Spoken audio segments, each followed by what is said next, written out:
네, 오늘 말씀 보도록 하겠습니다. 마가복음 12장 1절에서 12절 말씀입니다.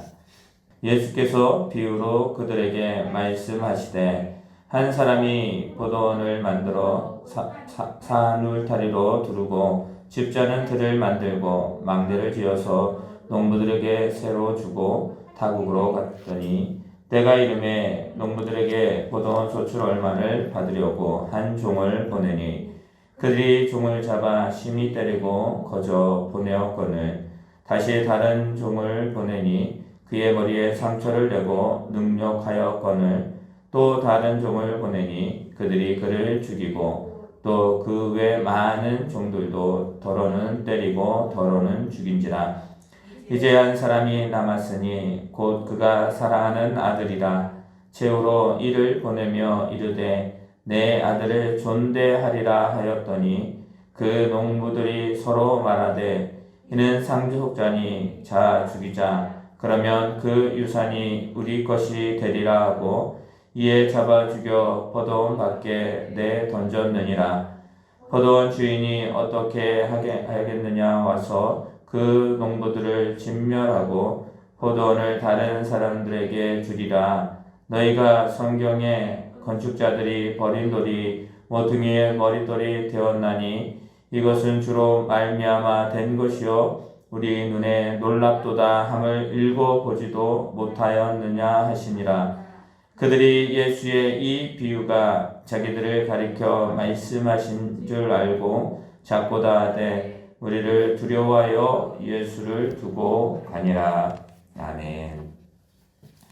네, 이제 우리가 마가복음 12장을 말씀을 나누고 있습니다. 12장에서는 12장 전체가 그렇습니다. 뭐냐면 예수님에게 꼬투리를 잡으려고 하는 그런 종교 지도자들, 그러나 그들을 책망하시며 그들이 무엇이 잘못됐고 어떠한 것이 진정한 하나님의 백성인지를 말씀하고 계시다라는 것입니다. 오늘 12장 1절에서 12절 말씀을 보면 예수님께서 이제 비유로 말씀을 하십니다. 이제 이 비유가 예수님이 공생애에서 마지막 비유라고 말할 수가 있는데 이 비유는 뭐냐면 그 전장 11장에서 말씀하고 있는 11장 27절에서 33절에 나와 있는 그 상황을 가지고 예수님이 말씀을 하시는 거예요. 잠깐 이야기 드리면 그것입니다. 예수님의 행하시는 그 모든 것을 싫었던 종교 지도자들이 말합니다. 너에게 권세를 준 선, 이런 일을 하는 권위가 어떤 것이냐, 그리고 너에게 이것을 할 수 있는 권세를 누가 주었느냐 말합니다. 그때 말합니다. 예수님이 이렇게 말씀하시죠. 그럼 내가 다시 묻겠다.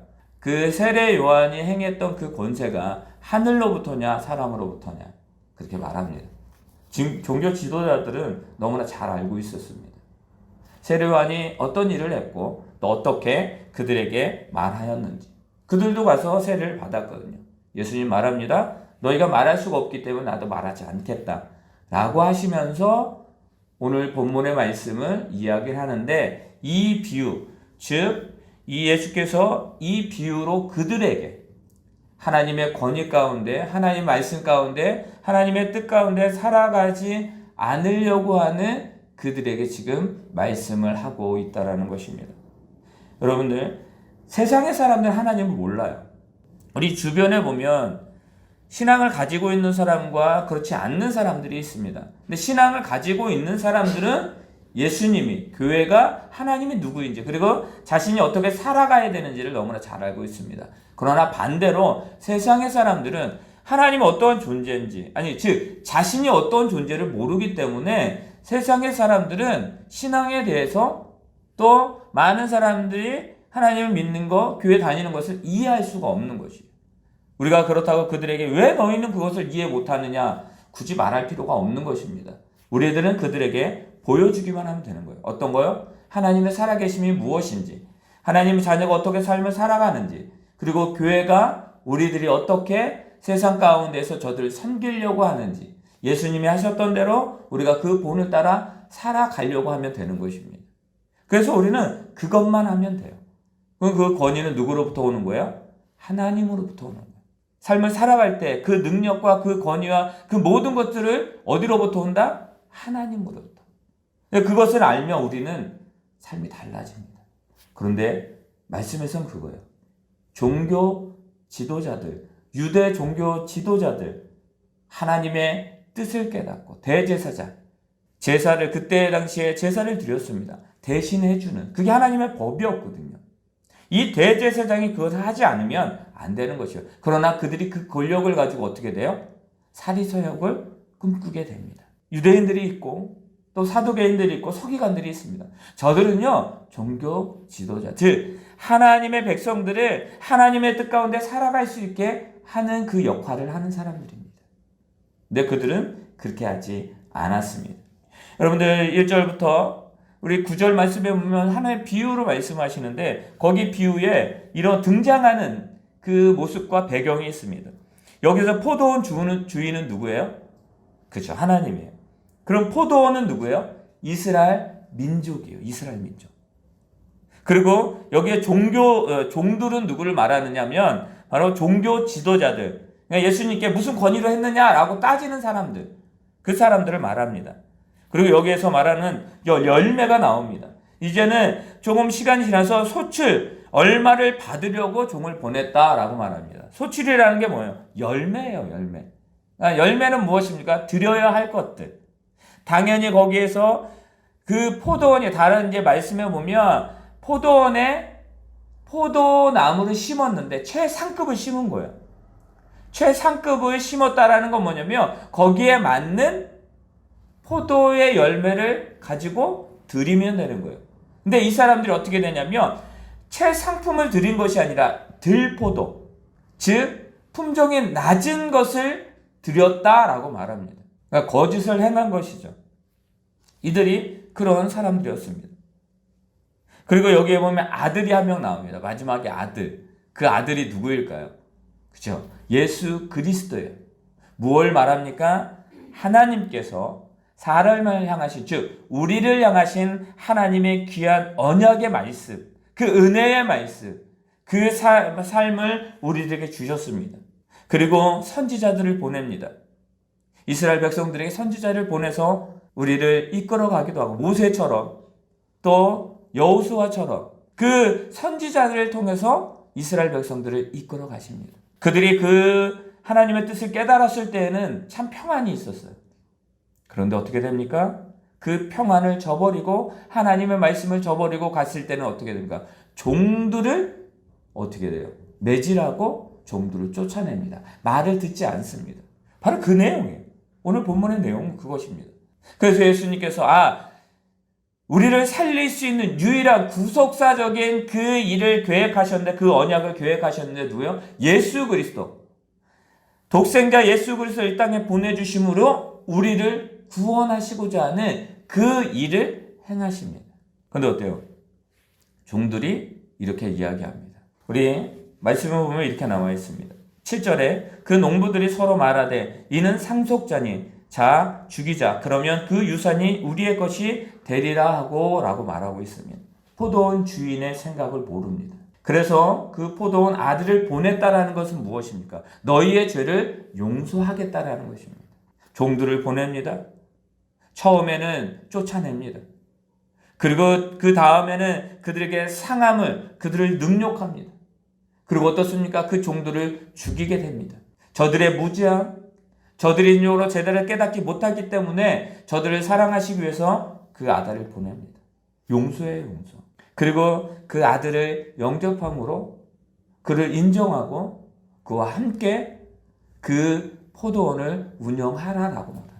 예수 그리스도를 믿고 너희가 구원받는 하나님의 자녀로서 그 종교 지도자들로서 그 책무를 잘 감당하라라고 말합니다. 근데 어떻게 돼요? 저들이 열매를 드리지 못합니다. 자신들의 책무를 망각합니다. 자신들의 착각한 그들은 어떻게 됩니까? 예수 그리스도를 끝내 영접하지 못하고 그 예수 그리스도를 믿지 못하고 결국은 죽이게 된다라는 것을 볼 수가 있습니다. 사랑하는 성도 여러분, 우리가 몇 년을 신앙생활 했느냐 중요한 게 아닙니다. 내가 지금 목회자냐, 내가 지금 장로냐, 아니면 내가 집사냐, 내가 안수 집사냐, 그게 중요한 것이 아닙니다. 내가 지금 무엇을 소유하고 있느냐, 그것이 중요한 것이 아닙니다. 우리에게 중요한 것은 무엇입니까? 내가 하나님의 자녀라는 것과 그리고 예수 그리스도로 말미암아 우리가 구원받았다라는 것, 그리고 그 구원받은 삶을 우리가 살아가야 된다라는 것이 중요한 것입니다. 이 종들을 죽이는 이 농부들이 여러분 어떻겠습니까? 농부들은요, 농사하는 거예요. 거기서 열매를 맺게 하는 거예요. 그 역할이에요. 여러분들 포도원 주인이 될 수가 없는 것입니다. 포도원 주인이 땅을 떼어서 여기서 농사짓고 너의 것을 하라 그러면 그게 그 농부의 것이 되는 거예요. 그런데 이 농부들은 주인이 되려고 합니다. 이 농부들은 주인이 맡겨준 그 사명을 감당하지 않으려고 합니다. 그냥 자기의 것으로 자기의 소유대로 살아가려고 합니다. 그러니까 어떻게 돼요? 저들에게 불법이 생기기 시작하고 저들에게 악독이 생기기 시작하고 저들의 마음 가운데 이제 생각하는 그 모든 것들이 죄악이 되어져 버린 것입니다. 마약이라는 게 있습니다. 마약 아시죠? 근데 모든 사람들을 이렇게 보게 되면 모든 사람들의 시장은 뭐냐면 그냥 주변에 있는 사람으로부터 그냥 권유를 받아요. 유혹이죠. 한 번만 해봐. 여러분들 그게 어떻게 한 번이 자신의 삶을 다 무너뜨리게 합니다. 여러분들 신앙은요, 한 번만 다른 것을 하고 할 수 있는 것이 아닙니다. 신앙은 우리가 지켜나가야 되는 거예요. 믿음은 지켜나가야 되는 거죠. 한번 이 믿음의 패턴을 놓치게 되면 어떻게 돼요? 찾기까지 너무나 힘들어요. 왜? 세상은 그것을 우리가 할 수 없게끔 만들기 때문이다. 모든 것들이 다. 세상이 그렇다라는 거예요. 즉 하나님을 믿지 않는 그 모든 것들은 하나님의 백성으로 나아갈 수 있는 우리들의 발걸음을 계속 멈추게 만든다라는 것입니다. 우리의 반응은 달라야 돼요. 주님, 지금 우리에게 하나님을 향하여 나아가는 이 은혜의 장소가 있는데, 이 은혜의 시간, 우리의 삶이 있는데 세상이 우리를 무너뜨리게 합니다. 주님, 도와주시옵소서. 시편 기자가 1편부터 150편은 그냥 쭉 보면 그것입니다. 주님, 도와주세요. 그가 어려서부터 도와달라고. 그가 늙어서도 도와달라고. 주님이 하시지 않으면, 하나님의 여호와 하나님이 나를 도우시지 않으면 할 수가 없습니다. 라고 말하는 것입니다. 우리의 삶은 어떨까요? 우리의 삶도 같아요. 작은 일이나 큰 일이나 우리가 하나님 앞에 구해야 되는 건 뭐예요? 도움을 구해야 되는 것입니다. 그것을 놓치게 될 때 어떻게 돼요? 우리는 나의 방법으로 하게끔 되어져 버린다라는 것입니다. 우리 내일 지원, 내일 지원이라고 간판이 하얀 거. 되게 이쁘더라고요. 자, 우리 내 이름을 걸은 거잖아요. 거기에 내 이름을 걸었다라는 건 뭐예요? 거기에 나의 모든 것들을 담았다라는 것이에요. 내일 지원이 진정으로 하나님의 축복의 장소가 되어야 돼요. 그리고 그것이 하나님의 영광의 전이 되어야 되는 거예요. 교회만 전이 아니라 내가 있는 곳이 말했잖아요. 내가 전이니까, 내가 거룩한 성전이니까 내가 있는 곳이 예배의 장소고 내가 있는 곳이 하나님께 영광의 장소입니다. 그러나 우리가 주일날 왜 모입니까? 왜 모여서 하나님께 예배합니까? 공동체가 얼마나 중요한지를 너무나 잘 알고 있기 때문에. 자, 이제 거기에 간판이 붙었어요. 보통 건물들을 보면 나중에 어떻게 돼요? 머릿돌이라는 게 있잖아요. 머릿돌. 큰 건물들 가면 들어가는 입구에 몇 년, 몇 월, 며칠 설립. 그리고 거기에 예를 들어서 누구 함께 했던 사람의 이름을 쭉 써놓습니다. 이게 머릿돌이에요. 그 건물을 대표하는 것이죠. 그리고 일반 방식은 그래요. 그리고 주춧돌이라는 게 있잖아요. 여기도 보면 지금 중앙에 기둥이 있잖아요. 이 기둥을 빼면 어떻게 돼요? 무너지는 거예요. 주춧돌 위에 기둥을 세웁니다. 그게 우리나라의 그리고 보통 건축의 기법이에요. 근데 오늘 말씀에 보면 우리 10절을 보면 너희가 성경의 건축자들이 버린 돌이 모퉁이의 머릿돌이 되었다라고 말합니다. 이 말씀은요, 시편 118편 22절에서 23절에 나와 있는 말씀인데 예수님은 한 번 더 당신이 말씀을 인용하실 때에 자신의 말이 아니라 하나님의 말씀으로 했다라는 걸 우리는 기억해야 됩니다. 그러니까 예수님이 하신 모든 행적은 말씀 위에 근거가 됐던 것이에요. 그러니까 저들이 많은 사람들 두려워했던 이유는 뭐냐면 우리 12절 볼까요? 12절 한번 읽어볼까요? 12절 있습니다. 시작. 그들이 예수의 이 비유가 자기들을 가리켜 말씀하신 줄 알고 작고다 하되 무리를 두려워하여 예수를 두고 가니라. 자, 자신들에 대해서 얘기한 거거든요. 그러니까 이 농부가 아주 나쁜 사람이에요. 나쁜 사람이기 때문에 이는 벌을 받아야 되는 사람이에요. 어떻다고요? 건축자들. 그러니까 자신들이라고 생각을 한 거예요. 예수님이 지금 비유로 말씀하신 그러니까 화가 난 거예요. 분이 난 거예요. 그런데 예수님은 잡고자 하지만 잡지 못해요. 사람들이 두려웠다. 여러분들, 사람들이 두려웠다라면 이들은요, 지금까지 이렇게 행동할 수가 없었을 것입니다. 저들이 정작 두려운 것은 뭐냐면 예수님이 말씀하실 때 그 말씀에 순종하는, 그 말씀을 듣고 깨닫고 하나님의 은혜가 무엇이라는 것을 아는 그 모습을 보았을 때 저들이 하나님을 믿고 저들이 예수 그리스도를 믿는 그 모습 때문에 두려운 것이에요. 여러분들, 만약에 사람들이 두려웠다면 이 종교 지도자들은요, 그 성전 안에서 물건을 팔면 안 돼요. 그리고 성전 안에서 다른 것을 하면 안 돼요. 사람들이 두려웠다면. 그러나 저들은요, 사람이 두렵지 않았습니다. 도와주세요라고 한 사람들에게 아니야, 난 너를 도와줄 수 없어. 여러분들, 사무엘 선지자의 어머니가 누구예요? 한나잖아, 한나. 한나가 사무엘 선지자의 엄마예요. 근데 이 한나가 어떻게 됩니까? 열심히 기도합니다.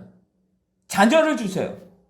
나에게 자녀가 없습니다. 남편이 잘해줘요. 모든 걸 다 줘요. 그러나 그의 즐거움은 누구였냐면 자기에게 자녀가 있기를 원하는 거예요. 근데 하나님이 막으셨던 것이거든요. 그러니까 기도합니다. 기도하는데 거기에 있었던 엘리 제사장이 그래요. 하나야, 네가 어찌하여 지금 술을 먹고 주정하는 것처럼 그렇게 있느냐? 너희가 술을 깨고 와서 기도하라 라고 말합니다. 제대로 깨닫지 못해요. 여러분, 종교자 지도자들이 여러분들 술을 먹고 와서 기도합니다. 그럼 어떻게 돼요?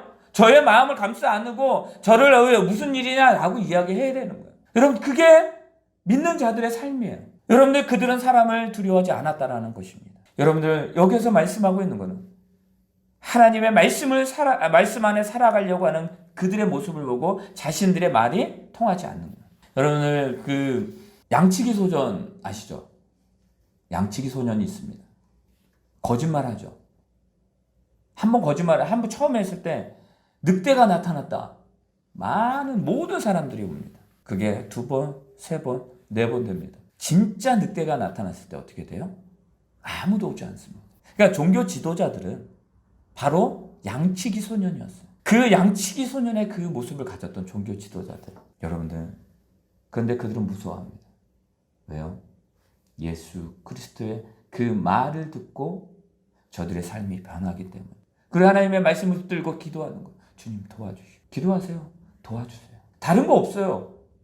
내가 누구한테 구해요? 내가 사람에게 도와주세요? 할 수 있죠. 그러나 우리에게 모든 것이 되시는 그 하나님이 우리를 도와주신다면 우리는 아무런 염려가 없을 것입니다. 늘 날마다 그 기도를 할 수 있는 우리 성도님 되시기 바랍니다. 여러분들, 그들이 버렸습니다. 그런데요, 아까 말씀드렸죠? 머릿돌, 주춧돌을 말씀드렸어요. 그런데 이스라엘 민족은 좀 건축법이 달라요. 거기는 좀 기후가 다르기 때문에. 모퉁이의 머릿돌이 됐다는 건 뭐냐면 하나의 돌이 세워집니다. 그리고 다 그 돌 중심으로 벽이 세워지고, 그리고 기둥이 세워지고, 그리고 그 성전, 또 교회, 그리고 집, 모든 건축물이 그렇게 시작이 되는 거예요. 우리는 놓고 올려서 하잖아요. 근데 거기에는요, 하나의, 이게 모퉁이 돌이에요. 이게 사각의 모퉁이 돌에 이렇게 되어져 있는 거예요. 이렇게 기역자로. 그러면 여기서부터 나가요. 이렇게. 그러니까 얼마나 중요한 것입니까? 그 모퉁이 돌이. 그런데 어떻습니까? 건축자의 버린 돌이. 너희들이 죽였어. 너희들이 버렸어. 너희들이 믿지 않아. 그런데 어떻게 됩니까? 베드로는 뭐라고 고백하냐면 이렇게 고백합니다. 베드로가 고백하는 것이 바로 이 예수는 너희 건축자들의 버린 돌로서 집 모퉁이의 머릿돌이 되었다라고 말합니다. 예수 그리스도. 그리고 사도행전 4장 12절 베드로가 고백합니다. 다른 이로서는 구원을 받을 수 없나니 천하 사람 중에 구원을 받을 만한 다른 이름을 우리에게 주신 일이 없다라고 말합니다. 교회의 시작이 어디예요? 시작이 어디예요? 예수 그리스도예요. 그러니까 교회가 세워지는 그 진정한 시작점은 예수 그리스도라는 것입니다. 여러분들 우리 삶의 시작점이 어디가 되어야 돼요? 모퉁이 돌이 대신 모퉁이의 머릿돌이 대신 그 예수 그리스도. 그러니까 어느 것을 시작하다가 중간에 끼는 것이 아니라 시작점이 예수 그리스도가 되어야 된다는 것입니다. 여러분 이 시작점이 견고하지 않아요. 예수 그리스도가 반석이에요. 반석 위에 세운 집은 무너지지 않습니다. 예수 그리스도는 모퉁이 돌이에요. 그건 모든 것의 시작점이에요. 그 시작점이 단단합니다. 그 시작점이 하나님입니다. 그 시작점이 예수 그리스도, 우리를 구원하시기 위해서 오신 그 시작점, 그 모퉁이 돌. 그러나 저들은 버렸어요. 하지만 너희가 잊지 못하였느냐? 바로 그 버린 돌이, 너희들이 버리고 너희들이 핍박하고 너희들이 잘못됐다라고 지금 죽이려고 하는 그 예수 그리스도가 바로 머릿돌이 되신 분이다라고 말하는 것입니다. 사랑하는 성도 여러분, 우리들에게 지금 이 말씀을 통해서 말씀하시고자 하는 것은 뭐냐면, 우리들이요 건축자가 될 수도 있고요, 또 우리들이 농부가 될 수도 있습니다. 하나님이 예수 그리스도가 이 비유를 통해서 우리들에게 말씀하시고자 하는 것은 무엇이냐면 그것을 버리라는 것입니다. 그것을 놓으라는 것입니다. 너희들의 시작이 다른 것이었기 때문에 이런 모습이라는 것이에요. 그러나 예수 그리스도부터 너희가 시작이 됐더라고 한다면 달라진다는 것입니다. 우리 내일 지원 시작이 됐어요. 그 시작점이 예수 그리스도임을 믿으시길 바랍니다. 그 시작점이 되신 그 예수 그리스도가 우리의 집을, 우리의 건물을, 우리의 삶을 지어져 가는 것입니다.